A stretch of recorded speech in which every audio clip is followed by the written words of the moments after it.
안녕하세요. 그린타라입니다. 태어나 보니 인간의 모습으로 살아가고 있는데요. 저는 10대 때부터 이런 본질적인 의문을 스스로에게 많이 했어요. 나는 누구일까?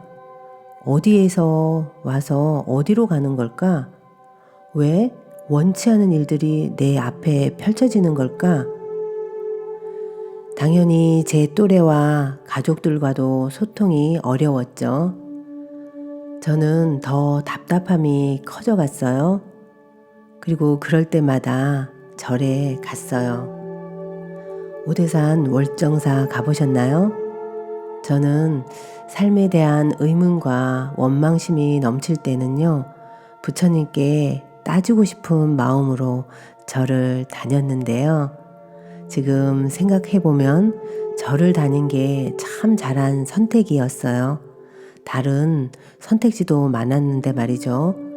아마 가출을 했을 수도 있고요. 또 사랑의 도피를 떠났을 수도 있고요. 아니면 그저 참고 살다가 병이 났을지도 모르죠. 제 인생을 돌이켜보면 태어났을 때, 어렸을 때, 학창시절 그리고 지금까지 관세음보살님의 가피를 정말 몸소 많이 체험하고 빛을 받습니다. 오랜 시간 관세음보살 연불기도를 참 많이 했었는데요. 아마 그 힘으로 지금까지 잘 살아온 것은 아닌가 싶습니다. 그래서 저도 이런 가피담을 많은 분들과 공유하려고 그린타라로 거듭났습니다. 어떻게 소통하면 좋을까 고민을 했었는데요.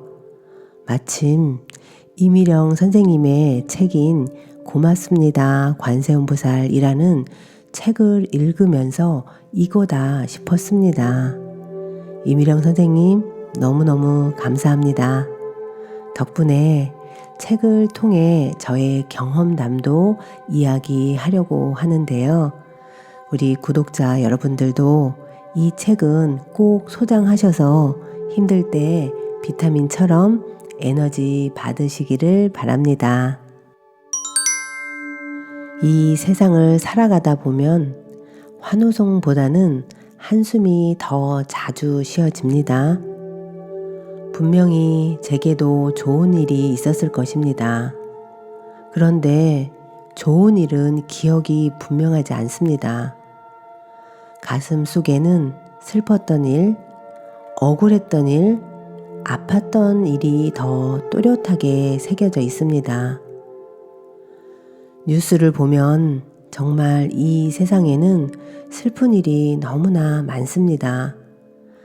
나의 내면에서 빚어지는 슬픔과 괴로움, 현실에서 부닥치는 위험과 병마, 가족 간의 불화, 이 사회의 범죄, 그리고 또 하나의 불행으로 역사에 기록될 국가 간의 전쟁들. 세상 사는 게 전쟁도 있고 평화도 있지 뭐. 사람 사는 게 다 그렇지 뭐. 모두들 이렇게 스스로를 달래며 버텨내고 있습니다. 내 마음 같지 않아. 힘들어 죽겠어. 우리는 이런 말들을 아예 입에 달고 삽니다.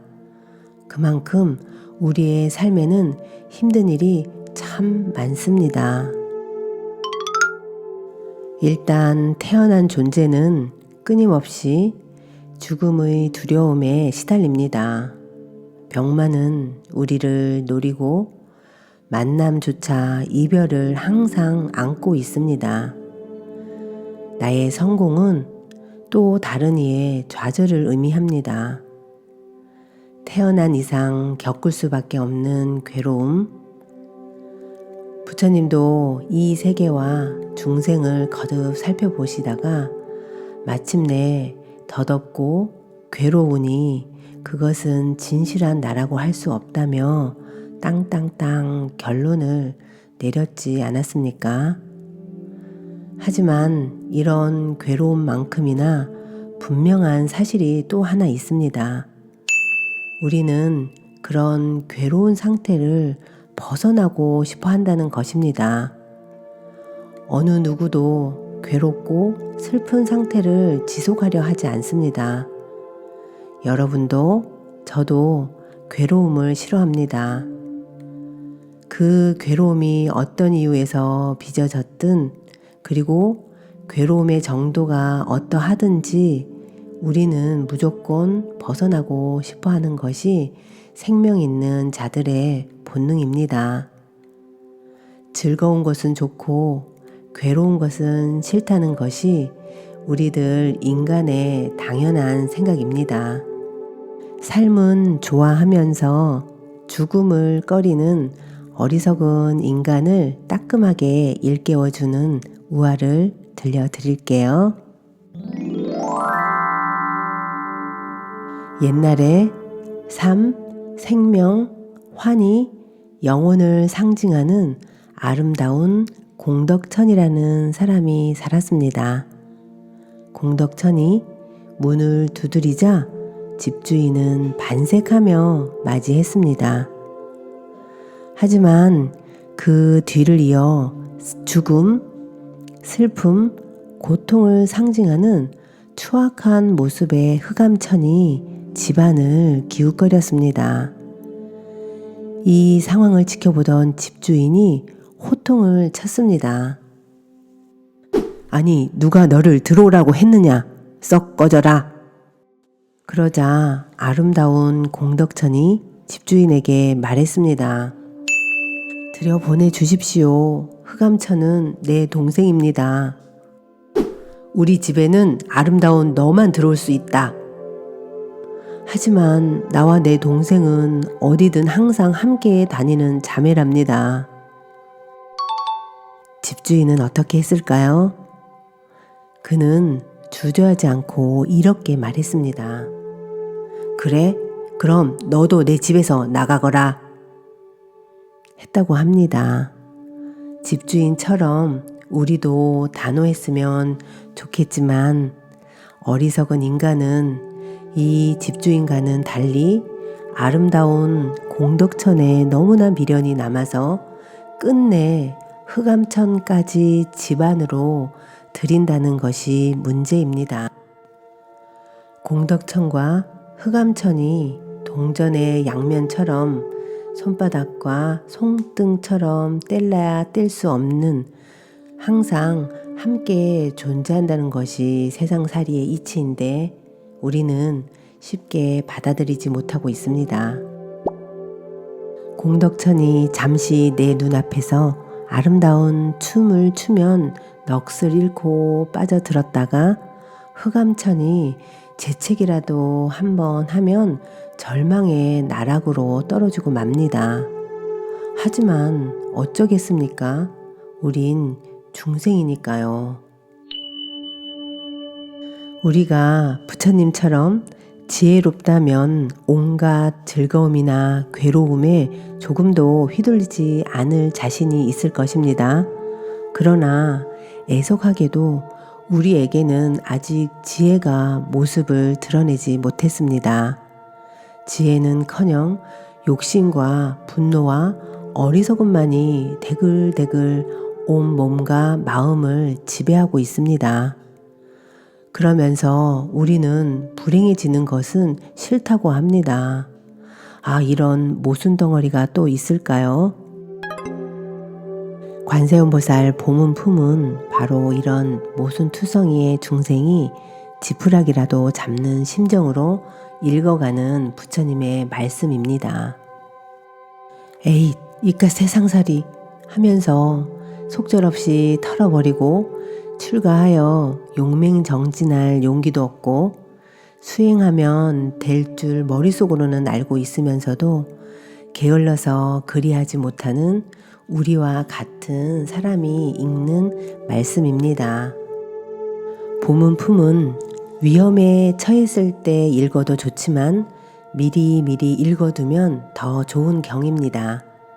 장롱 깊숙한 곳에 들어있다가 위험이 닥친 순간 놀랄 정도로 위력을 발휘하는 보험 증서처럼 우리의 인생살이에 위안을 삼을 수 있고 괴로움을 무사히 건네주는 이것이 바로 관세음 보살 보문품입니다.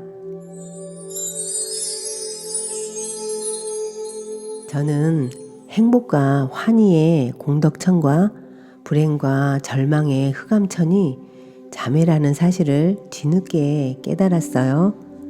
제 인생은 흑암천만 가득하다고 생각하여 늘 원망하고 남탓하고 불안해했어요. 세상이 흑암천을 데려다 놓은 게 아니라 제 이기심과 집착으로 인해 흑암천을 집안의 제 스스로가 불렀다는 걸 인정하지 못했던 거죠. 보문품은 보험과 같은 경전이라고 합니다. 정말 공감합니다. 행복하고 건강하고 풍요로울 땐 보험비 내는 게 아깝게 느껴질 때도 있는데요. 그러나 갑자기 사고가 나거나 아파서 병원 신세를 지게 되면 그때 아까워도 보험 해지 안 한 게 다행이다 싶잖아요. 경전을 읽고 기도하는 것도 그런 것 같아요. 잘 살 때는 바쁘고 귀찮은데 이거 굳이 해야 되나 싶을 때도 있는데요. 일단 해 놓으세요. 그러면 갑자기 구설에 휘말리고 말썽이 생길 때 금방 해결되는 기적을 경험하게 되실 거예요. 저는 운명을 들여다보고 현재 고민을 상담하고 미래를 예측하기도 하는데요. 그런데 강력한 불운이 주어질 땐 어쩔 수가 없더라고요. 돈이 다 털리거나 건강에 이상이 생기거나 우울함이 심해지는 경우도 있죠. 그분들은 굿도 해보고 부적도 해봤지만 일시적이지 오래가지 못한다고 합니다. 제가 이런저런 수행도 해보고 상담도 하고 공부도 하면서 느낀 점은 경전이야말로 최고로 정확한 미래 예측이며 개운법이구나 생각이 듭니다. 구독자 여러분, 운명을 내 입맛에 맞게 창조하고 싶으시다면 관세음보살 보문품을 꼭 읽어보세요.